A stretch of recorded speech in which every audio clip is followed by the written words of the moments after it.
काय सुरू आहे हे आता तुम्हालाही माहिती आहे. वसई विरार महानगरपालिकेच्या तत्कालीन आयुक्तांवर धाड पडली ईडीची आणि त्यांना त्या पदावर माझ्या माहितीप्रमाणे नियमबाह्य पद्धतीनं बसवण्यात आलं.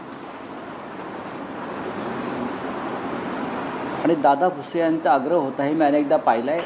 उद्धव ठाकरे, सन्माननीय उद्धव ठाकरे या राज्याचे मुख्यमंत्री असताना ती नेमणूक व्हावी अशी त्यांची भूमिका होती, पण ती एकनाथ शिंदे यांनी त्यांची इच्छा पूर्ण केली. आता ज्या अर्थी ईडीच्या धाडी पडलेल्या आहेत,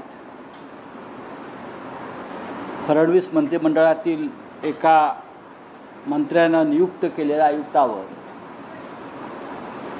याचा अर्थ त्या धाडीचे धागेदोरे त्या संबंधित मंत्र्यापर्यंत जाऊ शकतात. कारण तो अधिकारी नेमण्याचं काम दादा भुसे यांनी केलं असं चर्चा तेव्हाही होती, आजही आहे.